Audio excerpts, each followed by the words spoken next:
Welcome to the BSFA evening with Jen Williams. My name is Den Patrick, and I'll be interviewing British Fantasy Award winner for The Ninth Reign and author of the Copper Cat and Winnowing Flame trilogies, which is quite difficult to say after a pint and a half of Guinness, apparently. We're already at that stage. We're already at that stage of the evening. I was delighted that Jen asked me to interview her tonight. I've been a big fan of her writing for some time, and not that I'm biased or anything, but my wife is also your agent. Yeah. So, yeah. It's not incestuous at all. So let's start out with question number one. So you've carved out not one, but two hugely entertaining universes over two trilogies of inventive sword and sorcery. Could you share the top three highlights of your writing career so far? Well, first of all, thanks for having me, and thanks for interviewing me, Den. It's very exciting to be here. Obviously, I have lots of highlights.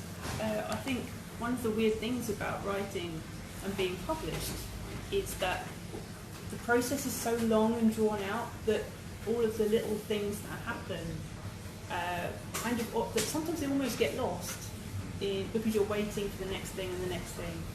So you're waiting for signing a contract, and then you're waiting for your edits back, and then you're waiting for the book to actually arrive in proof form.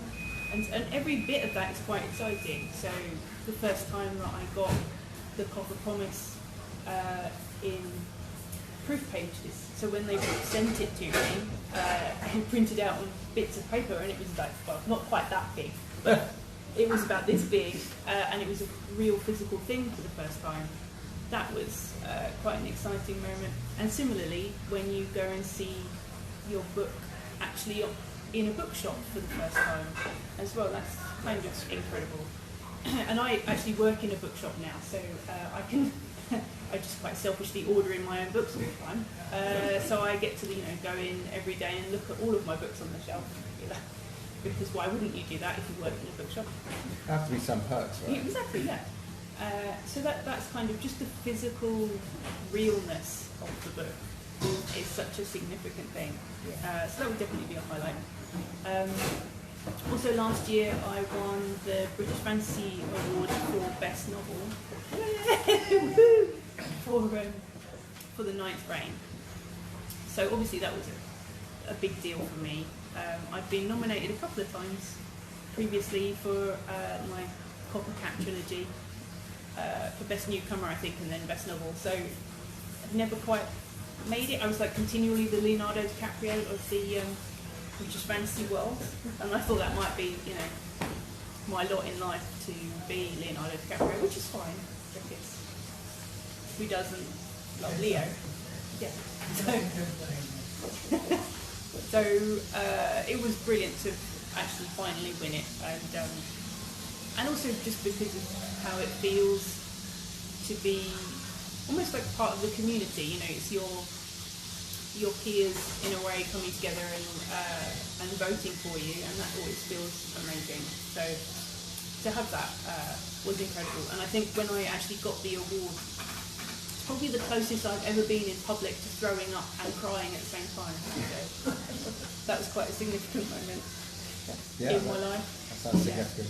Also, the award is really huge. It's like this big, and it's made of wood, and you could definitely kill someone with it. It's like really hefty. So it's verging on true crime. yeah. I mean, if I was a character in Murder, She Wrote, that's what my murder weapon would definitely be.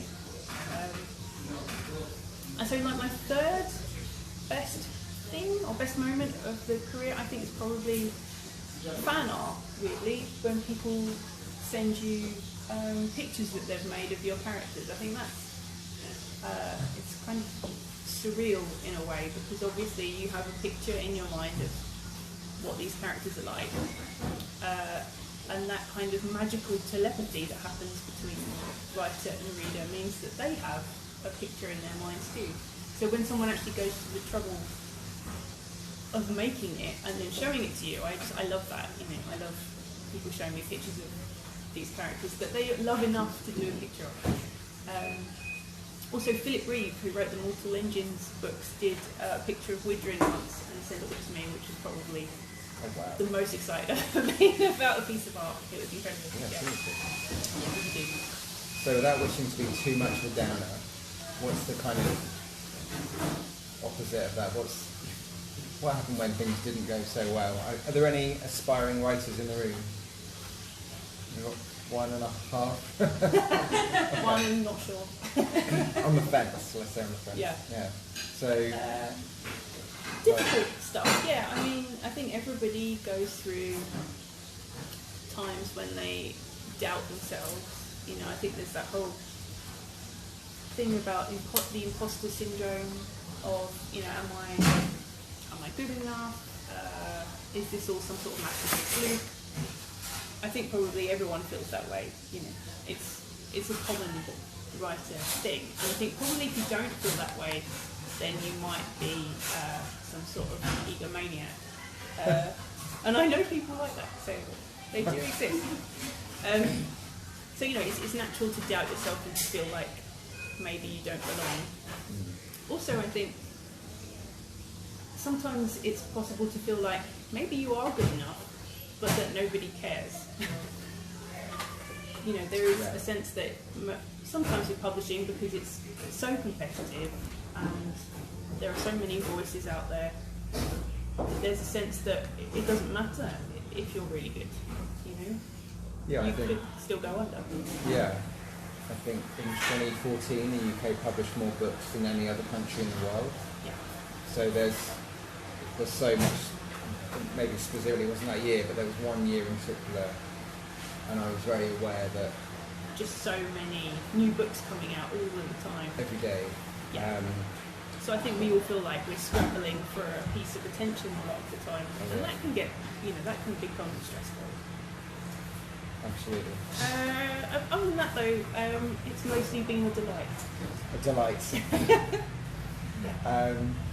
Although there have been a couple of panels that I've been on in conventions where I've wondered what I'm doing with my life. I feel like you've been on those panels as well. What, the same panel? Not the same panel Right. necessarily, but Yeah, the panels can be a kind of a poison chalice, because I think organisations have a lot of authors to cater to, and they tend to pile them onto quite a few onto the same panel, and then if you have a moderator that also has opinions. Oh yeah, I think everyone who has been in this sort of game, particularly science fiction and fantasy publishing for any length of time, has probably been on a complete car crash panel more than once. Yeah. And you know, it's one of those a rite of passage, I suppose. You know. So for me, at least, the hallmarks of a Jen Williams fantasy novel are trios of friends or heroes, sarcasm, and a nod to the horror genre. Can you tell us a little bit about that, or indeed if I'm wrong? And are there any other reoccurring themes in your work that you're particularly passionate about? Yeah, I think you're probably right about those three. I definitely tend towards having trios of heroes. There's something about the number 3 that I don't know, really works for me. I think there's a great dynamic in having 3 central characters. So I tend to have 3 central point of view characters in all of my books, and I think it gives you a great opportunity to have several different characters that are, you know, point of view characters, but also it gives you the chance to have really complicated relationships between those 3. So I've never written the love triangle yet, and I probably won't, because I just find it a bit icky, I don't know. But what you can have is kind of like complicated relationships, complicated friendships, people who are working together because they have to. And what I really love writing is the idea of found family and people who gradually bond. So having characters who start off not quite getting on and then getting to the point where they would die for each other is basically my favourite thing to write. So in the Copper Cat trilogy, there's basically 2 best friends and then a guy who employs them who's a bit of a dick, and then a massive dick, and then eventually, you know, the bonds grow over the course of 3 books and stuff like that. So I love that sort of thing. the Winnowing Flame trilogy, which is also difficult to say after a glass of wine. Yeah. I have kind of like an employee and an employer relationship, and also Noon, who comes into it as someone that neither of them know. And there's just something really interesting about the number of dynamics you can have with three people. I think, in terms of sarcasm as a theme, yes, I mean, I really like writing dialogue, and I think that humans are quite funny, so I prefer to write dialogue that tends to be funny. So there tends to be a lot of snark in my books. But then, that's natural to me, because I feel like that's how people interact. People do make jokes all the time, people do snipe at each other, and that's part of the joy of having characters, is that you can have them winding each other up. And also I feel like if the reader is laughing with the characters, they get more fond of them. And I think that's, all I ever want to do with my books is make you really love the characters, and then really devastate you when terrible things happen. That's what I care about, is making you cry. So, yeah, so I mean, it's definitely, any book that has snappy dialogue in it, I'm always sold immediately. You can have any other nonsense in it, but if it's got good dialogue, realistic dialogue, then I'm there, basically. Horror was the other one, wasn't it? Yeah. I often feel this. Yeah. I remember we did an event together once. I can't remember where it was, in a Waterstone somewhere. And we started talking about the horror elements in our books. And some woman actually got up and left because she was so horrified by it. Oh, do you remember that? I think that was in Surrey or Woking, somewhere down there. Yeah. Yeah. So I'm reluctant to talk about horror now, in case everyone suddenly buggers off. Is anyone likely to leave if we start talking about horror? No.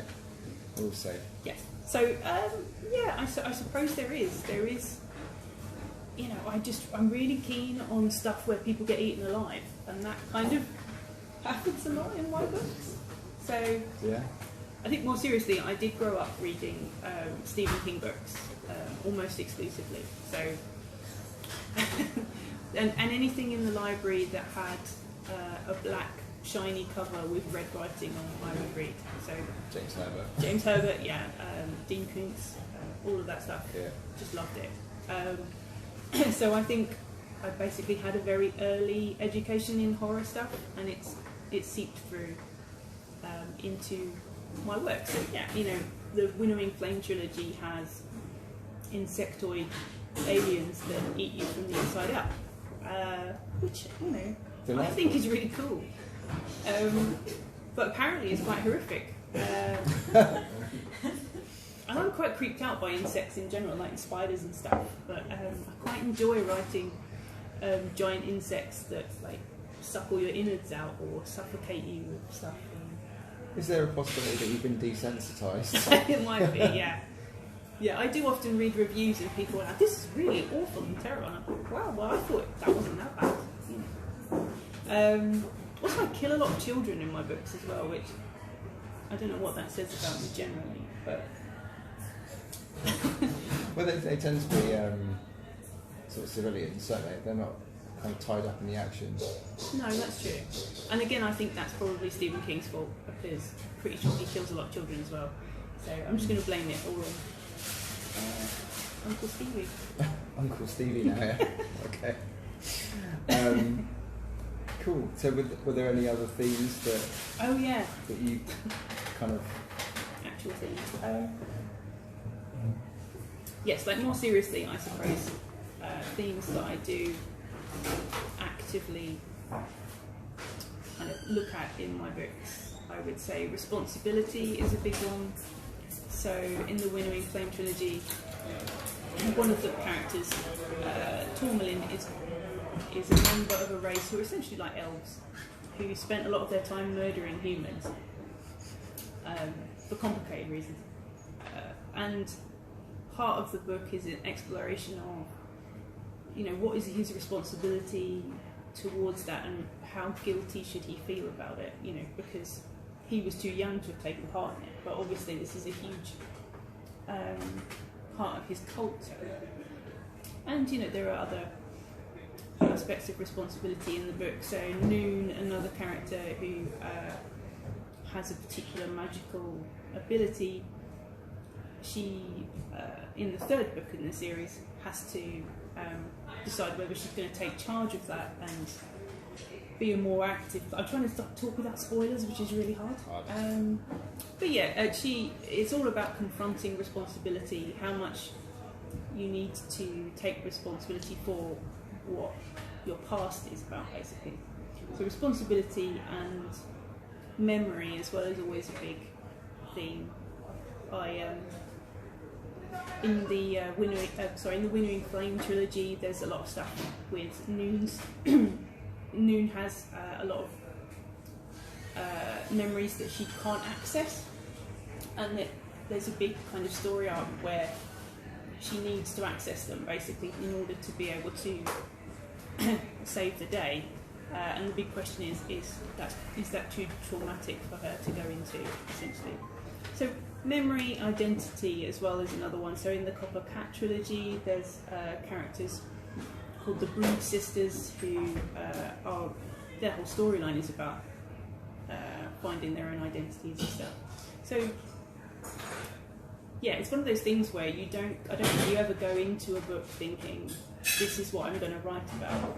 But when you get to the end of the first draft and you go back over it, and then I think that's the point where you realise that there were themes that you weren't necessarily expecting. Yeah. It's like, I'm doing that thing again. I always do this. Yeah. I recently had that with a reviewer that's actually in the room, and they said Dan Patrick seems to do quite a fine line in young men who have a strong sense of justice. Oh, okay. And I didn't even know that was a thing, but when it was revealed to me, I was like, oh, yeah, I guess I do. So yeah. Yeah, it is interesting when you read reviews sometimes, and they will pick up on stuff that you didn't necessarily realise was there. Mm-hmm. It's one. I mean, generally speaking, I always think you probably shouldn't read your own reviews because that way lies madness. But every now and then you do. I've read some really lovely, in-depth ones that have made me realise stuff about my own work, which is always nice. Yeah, I think it can lead to absolute madness, especially on Goodreads. But I think there are some reviews that are so thoughtful, and because they're outside looking in at what is essentially your process or your process, it can sometimes shine a light on stuff that we maybe take for granted and weren't aware of. So, yeah, absolutely. Which is always it's a nice byproduct of sneakily reading your own reviews. So, I've always felt a certain kinship with you, partly because we both have working class backgrounds, and also because neither of us write grimdark. So in that regard, we're both pretty unusual right now. Both within fantasy as a whole, but also in publishing as a kind of bigger picture. Yeah. Obviously, with a literary agent for a wife, I kind of get publishing 24/7. So I wondered how you found that experience of, and it's a bit of a cliche to even say it, but as a kind of outlier and an outsider of both the fantasy genre right now, which is pretty obsessed with grimdark, but also as a kind of working class writer, sort of traversing publishing as a whole. Yeah, it can be strange. I mean, when I was thinking about this earlier, and certainly when I went to school, or where I went to school, writing was not presented as any sort of career at all. I mean, I was trying to think actually if anything was presented as a career when I was at school. I think I did. Did you ever have that careers officer thing when they came around and you had to do a multiple choice questionnaire? And then they took it away, and then they brought you printouts of what they thought you should do. GCal. Wow. It's called GCal. Was it? God, yeah. See, that thing. We did that. That's the only thing I remember about careers advice at school, was that we did that. And I think I can't remember what all the sheets were, but one of them was shoe designer. That was great. And the other one was prison warden. It was even better. I'm not sure what on earth I wrote down to get prison warden. Maybe keys of justice, I don't know. But that's literally the only advice we ever had about careers, I think, was that. I don't think we ever even talked about it. So the idea of going on to be a writer was it just wasn't there. I think I had one very brief conversation with somebody, with an adult in my life, about it, and they said, you know, that's all very fine, but you want to keep that as a hobby and then get a real job. So, which is pretty good advice. It is reasonable. It's totally reasonable advice, particularly if you're going to, you know, comprehensive secondary school in Erith, where, you know, there are 8 billion pupils, and you know, you're lucky if you get out there alive, to be honest. So, obviously, being really, really contrary, I then went on to art college instead. So I said, well, I won't do writing, but I'll do the other thing that's impossible to get into, which was illustration at the time. So I went and did an art college degree, which was brilliant. But I think it was the first time that I was aware that I was from a working class background. So I think when you go to school, you don't really think about that at all. You know, it never occurred to me that I was from a working class background. It was just where everyone was from, you know. Yeah. And I still think that in my mind at the time, places like Oxford and Cambridge and Eton and what have you, I thought they were fictional places. Like Hogwarts. Hogwarts. It Yeah. basically is Hogwarts, isn't it? Hogwarts, or like Mallory Towers or something. I didn't really think they were real and real people went there, you know. So by the time I got to art college, I think that was the point where I started to realise, oh, actually, you know, other people doing this degree, you know, their parents are paying for them to do this, and they don't have to worry about having having a job or anything. They're just doing this for a laugh, you know. I mean, God bless everyone at art college. They were all brilliant and lovely, but a lot of them were doing it because they didn't really know what else to do. Yeah. And they were just having a fun 3 years before they went off and became a banker or whatever.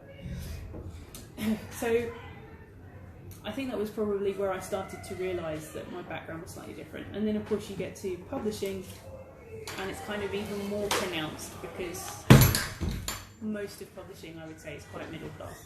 Yeah. And you know, that's fine. But there are times when you feel, as we were talking about imposter syndrome previously, I think there are times when you can feel like, yeah, I'm not sure that I'm in the right room or in the right career. You know, so there's a few occasions when I've been at book events, for example, and having conversations with people and realising that everybody else that I'm speaking to went to Oxford or Cambridge. And I'm like, wow, my school was on the news a couple of months ago because they had a massive fight in the street and everyone got arrested. Which is, you know, slightly different to your experience, while they're all talking about learning Latin and stuff. So, you know, I don't let it bother me that much, actually, because in my heart I know that I am worthy of the career that I have. I know that I can write, and I'm reasonably good at it. Reasonably, yeah. Reasonably, says the award-winning Jen Williams. I can string a sentence together. It's fine. You can, yeah.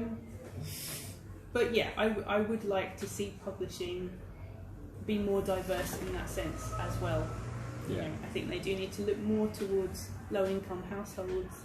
You know, I would hope that kids these days probably do have more of an idea that it can be a career for them. You know, I hope that that's the case. I was thinking about this earlier, actually, and when I was a teenager, we didn't really talk about books at all. You know, it was, I think I was that last sort of little generation before Harry Potter happened. So now I imagine teenagers at school probably do talk a lot more about books, and probably, you know, they're passing copies of the Hunger Games to each other and stuff like that. So it's probably more apparent to them that it's a thing. See, because I was at school, we were all talking about Take That or whatever. Yeah, no, Smash Hits was Smash Hits, yeah. Smash Hits or Sugar or Minx or whatever, you know, terrible. You probably didn't read Minx. I didn't read Minx. I'm going to shock you with that one. But yeah, I didn't read Minx. Yeah, I hope now that kids are more kind of I think they are more book savvy, because YA is a much bigger deal. I don't think it even really existed as a category when I was at school anyway. So I hope that it's, you know, in that sense at least, kids are more aware that it is something you can do. And I hope that lots of kids from comprehensive schools are going to be writing the next bestsellers. I hope.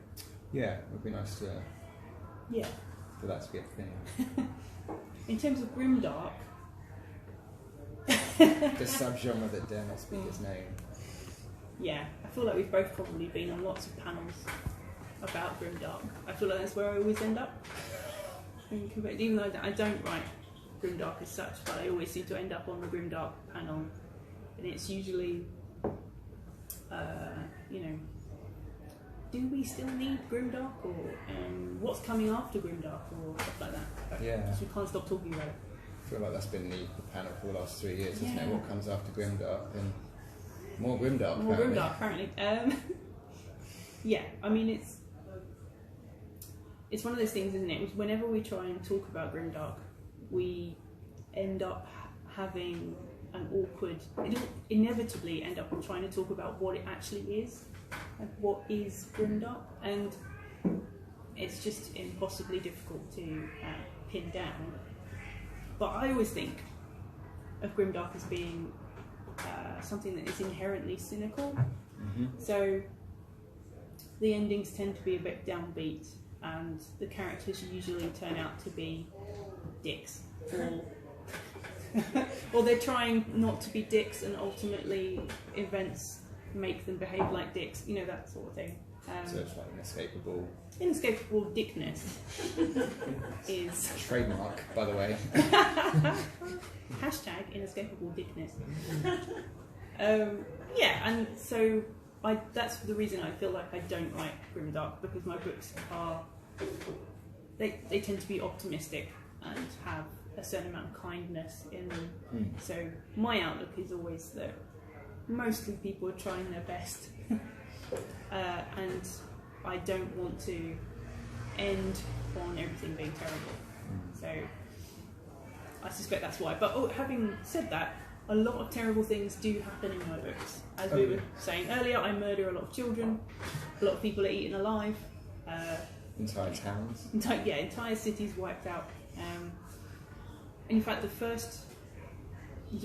Copper Promise starts with somebody being tortured, whose family have all died because they've been tortured to death. And the Winnowing Flame starts with a child being having his throat cut. So, you know, they do start quite dark. You know, there's not any darkness in them, but ultimately, I think they're about people bonding through friendship and found families, and that's the sort of thing that I want to write about rather than grimdark stuff. But as you said before, there's still a huge appetite for grimdark. You know, people still really want to read it, and it's possible to feel sometimes a little bit left out, I suppose. I think you probably have the same experience. Hugely. That, you know, if you're not writing grimdark, but you are writing fantasy, I think often people don't know what to do with you. Yeah. Well, I mean, I just wish I'd been writing these books like 30 years ago. Yeah, well, or even like in the 90s, I suppose, when, you know, we had that kind of resurgence of almost Tolkien stuff, when everything was a bit more optimistic. But because I often think of grimdark as being the fantasy equivalent of crime noir. Thinking about specifically about what you said about cynicism. And when I think about crime noir, I think everyone's got something to hide, everyone's got a secret, or there's some aspect to their character that they're trying to keep from the rest of the world. Yeah. And I feel like that's a real driving force behind a lot of grimdark. And Yeah, no, that's interesting you say that, because I've been on the side writing crime stuff for a little while, just as a palate cleanser from writing endless fantasy stuff. And the structure of writing crime and thrillers is very different, because with fantasy, I'm always wanting to give as much information to the reader as possible about the characters, because I want you to love them. So I want you to know everything about them and to know exactly how they're feeling at all times. Whereas with you're writing crime or thrillers, you have to you can't share any of that stuff, because you want the reader to be wondering about the main character and not trust them. So it's very different. And yeah, you're probably right. I think it's almost like it's seeped into that end of fantasy. But yeah, I mean, what I find aggravating about it, I suppose, is that because I don't write grimdark, and also because I'm a woman, I do tend to get labelled as a young adult a lot, which is kind of the fate of any woman writing fantasy that isn't explicitly grimdark. So it's like, oh, so it's for kids then, you know, which is kind of, it's almost like a symptom of that thing where whenever I tell someone I'm a writer, they always say, oh, what, like for children? Or what, like Harry Potter? What about me suggests that I write for children? Clearly these people that ask these questions don't know you. Yeah. Yeah.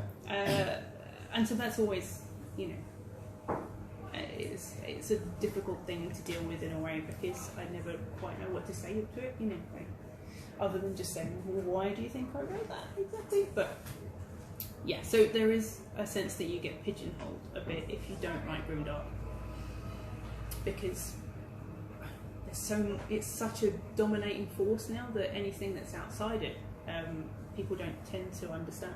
And a largely male-dominated force. Yeah, that would be fair to say.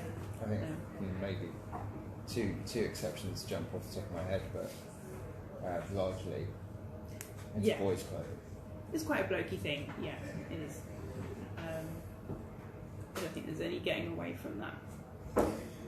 So, this might be my last question if we want to fit in some Q&A, just keeping an eye on the time here. So, characters, of which you've spoken about quite a bit tonight already, and lovingly, but to use a well-established cliche, your characters really do leap off the page. I told you it was a cliche. Do you have a method for creating these fictional people, or any tips for the budding writers in the room? Yeah, I mean, for me, character is the very beginning of everything. So, I know a lot of writers start with plots or a story and stuff, but I tend to start with characters, and everything is very character driven. So for me, figuring out who everyone is first is kind of vital, and then the story tends to grow out of that.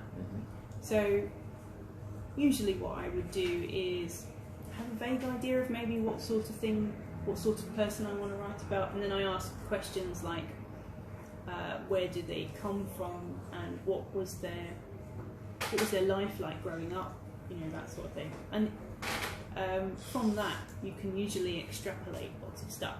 So in my first series, one of the main characters is called Widrin, and she's a rogue. And one of the questions that I ask myself is, you know, where did she come from? What were her parents like? Where did she live growing up? And once you start building that background, it naturally informs the character. So Widrin was born on an island of pirates, basically. Her mum was the most famous pirate of them all. Her dad was a smuggler. So she grew up on this island full of miscreants and terrible people. You know, and you think just of what sort of childhood is that? I mean, what does that make you into? And this immediately builds Widrin as a person straight away. So, you know, she's less than morally sound, probably. Yes, flexibility. Morally flexible is a good way of putting it. She's very confident. She can drink a lot. You know, she grew up with a lot of people drinking rum, so she's good at drinking lots of booze. and you know that it gradually builds from that. Or in the Winter in Flame trilogy, Vintage is another main character, and she's from a family of aristocrats basically who own these vast vineyards where they make lots of wine. So she's come from a very kind of a privileged background. She has a lot of money, but she's also incredibly curious, and that's what drives Vintage all the time. So it's kind of that question of, if a very, very curious person had lots of money, what would they do? So Vintage is essentially someone who travels a lot and spends a lot of time trying to figure things out, and solve the central mysteries of those books. And as soon as you start asking those questions, they kind of start building up. And it's like my favourite bit of the process, basically. And she's like the most amazing kind of sassy aunt. Yeah, because the other part about Vintage is that she's in her 40s. You know, she's not a young person going out into the world and trying to figure stuff out for the first time. She has a lot of experience under her belt. She's not going to put up with any of your shit, basically. But she's quite posh, so she'll be nice about it, you know. And that sort of thing informs dialogue as well. So you know, because she's well spoken, but she's also very learned. She knows a lot of stuff, and this all builds into how she speaks, which, you know, is a lot of fun to write as well. Also, there's subtler stuff under there as well. So she's very kind, but also she's not against the idea of using people if she thinks they'll be useful, because ultimately she's grown up quite rich and able to do that, you know. She's always struck me as a character that would say to you, well, why don't we have a cup of tea and talk about it, while her other hand is resting on the crossbow. Yeah, she also has a crossbow, so yeah, she's pretty cool. So yeah, I mean, that's the sort of things that I consider when I'm building characters. But ultimately, I feel like a lot of it is, it's almost impossible to unpick how a character forms sometimes. So, you know, I've often had people say, what was the inspiration for Widra? And I don't really know, you know, she just sort of happened in a lot of ways. And sometimes that does, you know, characters just sort of turn up on the page and you don't really know where they came from. You just sort of have to listen to what they're saying. So in a way, almost character creation, you can reverse engineer it a bit and say, well, I think this is how it worked, but a lot of the time it just sort of pops out of some weird, deep, subconscious nonsense. Subconscious nonsense. Yeah. So, does anyone have a question for Jen tonight? Yay, Caroline, please. So Jen, your love of children's cartoons is really well known. If you had a chance to write for a kids' TV series, past or present, what would you pick? Oh my god. Past or present? Past or present. Well, my immediate answer is I would love to write for She-Ra, the new series that's happening at the moment, because it's just brilliant. And I love all of the characters in it. So being given the chance to play with them all would be fantastic. But I suppose, thinking about past stuff though, if they did a reboot of the old Dungeons and Dragons cartoon, I would love to do that. You know, if I was able to perhaps be the showrunner, that would be nice. Be the person in charge of rebooting Dungeons and Dragons. Yeah. Yeah, I would love that. That would be a dream. I would so watch that. Yeah, wouldn't it be good? I mean, a reboot of Dungeons and Dragons would be awesome anyway. Yeah, I'm kind of shocked. I mean, I know there was the car commercial recently, and I was absolutely gutted when it got to the end of the thing, and it was like, oh, they're actually just showing off a car, yeah. and this isn't actually going to be a thing. I was quite gutted, but a live action series of Dungeons and Dragons. Can you imagine? Well, I can now. Shit. But yeah, I mean, I think you're right. It's surprising it hasn't happened yet. Especially with the resurgence of 5th edition Dungeons and Dragons and things like Critical Role. Yes, yeah, totally. I've also really enjoyed Voltron as well. The new series of Voltron is incredible.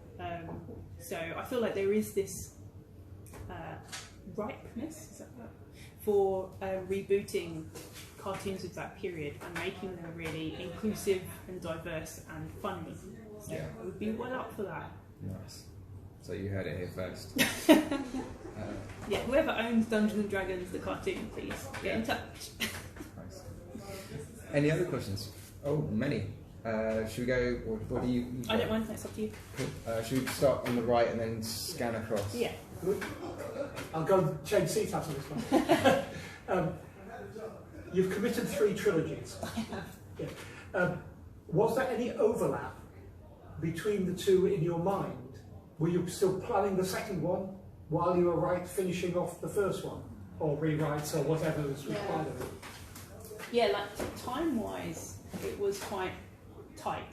So I think The Silver Tide, which was the last book in the Copper Cat trilogy, came out while I was writing the next one, the first book in the next trilogy. So it's one of those things where you have to separate them in your head completely. Is that difficult? It is difficult, yeah, because I think what I worried about with the Ninth Reign, with the new book, was that I would be repeating what I'd already done in the previous trilogy. So I didn't want to do the same character types again and stuff like that. So I would often catch myself perhaps introducing a theme that I'd already kind of done, you know, because you do go back to the same things over and over again. Unconsciously. Yeah, unconsciously. So it wasn't like a effort to keep them separate a bit. And it wasn't, I mean, to be fair, The Silver Tide ends quite decisively. You know, there isn't any sense that it's going to continue really. And the Ninth Reign is a very different world. It's actually quite a slightly different kind of fantasy, because the Copper Cat is much more sword and sorcery, it's much more light-hearted and knockabout kind of fun stuff, whereas the Ninth Reign and the Winnowing Flame are a bit more epic fantasy and they're a bit weirder. The world is certainly very different. So I did have that at least to kind of keep them separate. But yeah, I think I did have the worry of, oh my god, what if I'm just writing Widgerin again? You know, it'd be really embarrassing. It's like Widgerin in a wig or something. Yeah. Nice. The gentleman in the white t-shirt. Just, I suppose this is a double barrel question. How did you start writing fantasy? How did you kind of get your professional start, if you see the difference? A professional stuff. How did you start writing fantasy, and how did you get your professional start, if you see the difference? Well, I kind of did a few books before I wrote The Copper Promise. So I went through like a few years where I was just writing a lot of really wildly different things. So I wrote a book that was kind of almost like a sort of Terry Pratchett witches kind of book right at the beginning. That was the first thing that I wrote and finished, and it was terrible. And then I wrote kind of a grimdark book where everything was terrible and stabbing, death. Didn't really like that either. And then I wrote a science fiction crime noir. I've just completely lost my mind for a bit and decided that's what I was going to do. Isn't that cyberpunk? It probably was, yeah. And so I spent a few years writing lots of different genres, just sort of trying to see what I liked, I think. And it hadn't really occurred to me to write more traditional fantasy until I started playing a video game called Dragon Age. Yes! Which, so we got our Xbox 360 for Christmas, and my sister-in-law offered to buy us a game, and I had no idea what was on the 360 at all, so I picked one randomly that had a dragon on the front. And that was Dragon Age Origins, the first game. And I got completely obsessed with it in like a really embarrassing way. You know, like I was getting up early before work every day to put a couple of hours in, you know, like at 6 o'clock in the morning. Just really incredibly embarrassingly obsessed with it. So the cool thing about Dragon Age though is that it taught me that you could write traditional looking fantasy that was actually quite sharp and quite funny and inclusive as Can well. I ask, how old would you be, you know, when you were doing this? I would have been. When did Dragon Age Origins come out? It was probably 2009. Jesus. Yeah, so it was about 10 years ago. So I would have been 28. But this is when I'd been writing for a few years at that point. So I probably started writing seriously when I was about 23, I think. So yeah, so Dragon Age, I became very obsessed with it, and it told me that I could write really interesting traditional fantasy, which was a bit of a new concept to me. So at that point I thought, well, I'm going to write something really fun then. I'm going to write something with dragons and taverns and dungeons and winches and probably daggers and, you know, all that stuff, because I loved it. Pirates, yeah. And I'm going to make it, you know, funny and diverse and, you know, modern as well. So that was the point where I started writing traditional fantasy that I, you know, sword and sorcery fantasy. In terms of the professional start with it, it's a slightly weird path, because I'd obviously been writing all of these novels and I thought of them as kind of like my serious work, and then I started writing The Copper Promise, and my idea with that was that I was going to put it on Amazon as a kind of serialised novel, because this was quite cool at the time, you know, like a self-published serialised thing. So I put the first part up, and I actually got like quite a lot of good reviews, and I had an editor interested from one of the smaller publishers, and they came to me and asked if I had the full manuscript. And of course I hadn't, because I hadn't written any of it. I'd only written the first 20,000 words. So at that point I stopped publishing it on Amazon and wrote the whole thing. And then I submitted it to agents, and that's when Den's wife picked it up. She wasn't my wife back then. Wasn't my wife back then. And so yeah, that was kind of the point. So it was almost like a weird accidental thing. So all of the novels that I thought I would eventually submit to agents, I didn't do, but the one that I was writing for fun, I did, and it worked. And I think probably because I was enjoying myself. And you know, it's one of those things where readers can tell if you're enjoying the book or not. You know. One here, and then we're going to come here. Yeah, you mentioned twice, at least, that you had imposter syndrome once at the very beginning, and then once again you were talking further about it. Yeah. You know, saying, especially talking to people that went to Oxford and Cambridge and whatnot. But I'm just curious, now that you've won, you know, the the BSA? BF, yeah. British Fantasy Society. BFS. Yes. Award, you said you no longer are Leonardo DiCaprio. I mean, do you still have imposter syndrome? Like, was that a thing at the beginning, or do you still have it? Well, I don't think it ever really completely goes away. You know, I mean, I definitely feel like an award is something you can kind of like laud it about it a little bit. You know, yeah, here's my award, so you have to respect me now. You know, that sort of thing. But I think that kind of little voice that says, well, they gave you an award, but maybe it's because you've been nominated for 3 years in a row and they were trying to get rid of you now. You know, like, for the love of God, stop coming to the banquet.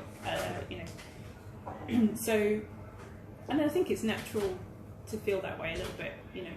And if you don't, if you think that you're the best thing ever, and if you think that everyone should you know, bow down to you as, you know, the next great literary genius, you're probably, you know, in a bad place. Yeah. So yeah, and I don't think it goes away. I mean, definitely I feel like I'm very proud of what I've done, and I'm very proud of having finished 2 trilogies as well. You know, it still seems extraordinary to me that I've written 6 whole books, you know. But I think that kind of little realistic voice inside you is not something that ever completely leaves you. I've got a question from a viewer online. Oh, amazing. Okay, watching from America, United States, and asks that she's interested that you start with the characters and wondered what the process was to get from the characters to the plot.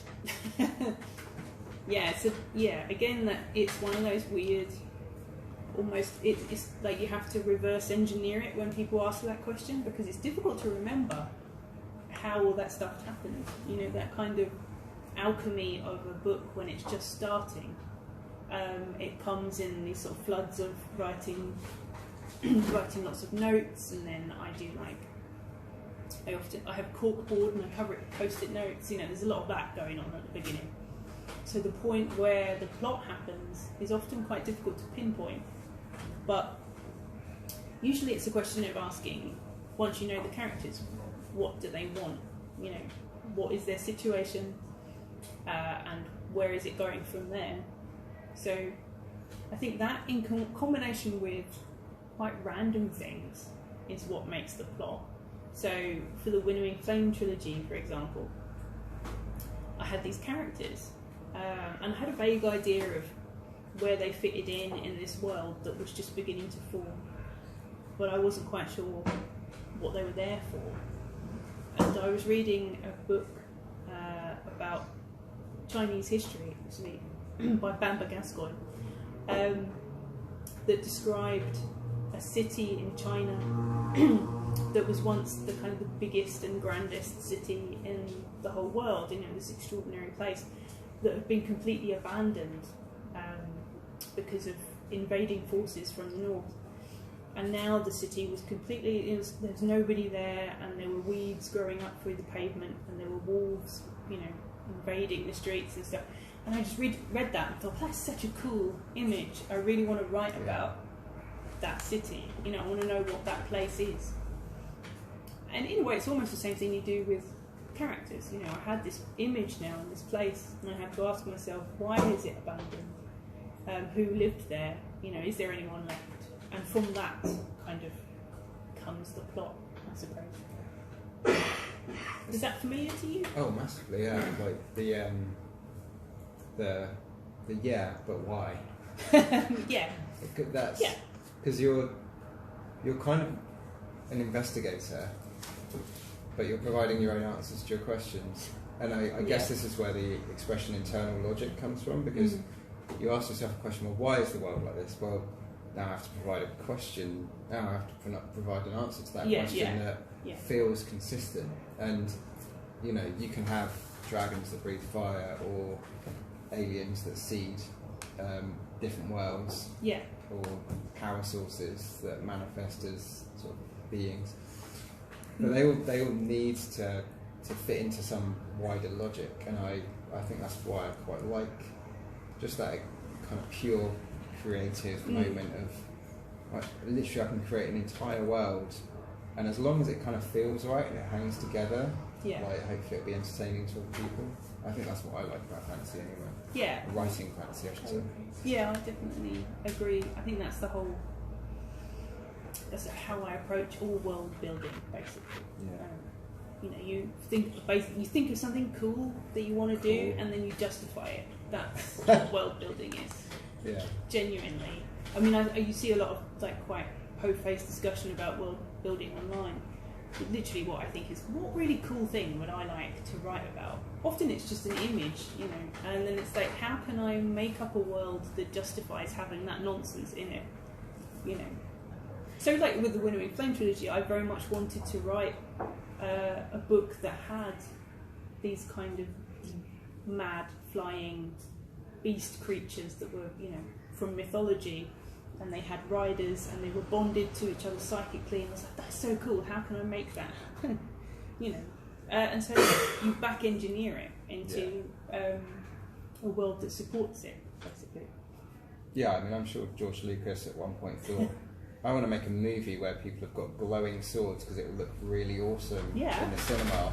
So how do I back engineer that? Well, I'm going to have like these kind of like samurai monk dudes, and I'll call them this, and they'll be called lightsabers. Obviously. Yeah. And bada bing, here we are, nearly 50 years later or whatever. Yeah. 40 years later. But yeah, so back engineering, I guess.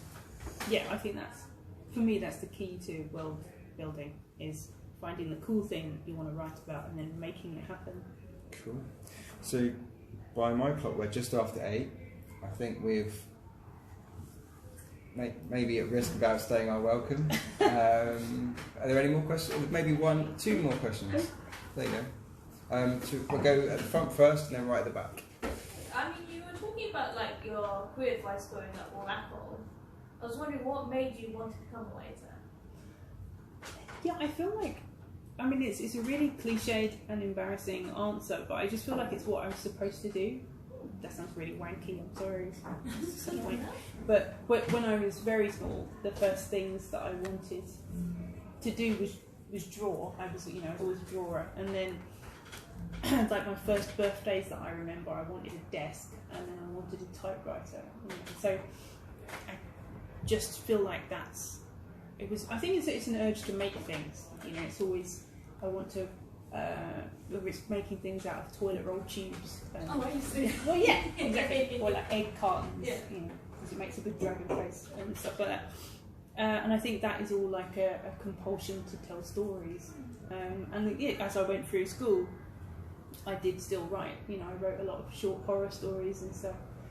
It was just a natural thing, which it's probably part of coming from that background, in that I resist saying that, because it is something embarrassing about admitting that that's naturally what I wanted to do, because it feels like, you know what I mean? Yeah, I can really relate to that. I think when I was a kid, I didn't have control over much, but something I did have control over was my imagination, and there was somewhere that I could retreat to.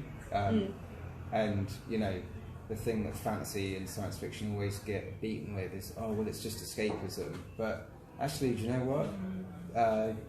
So is 99% of entertainment. Yeah.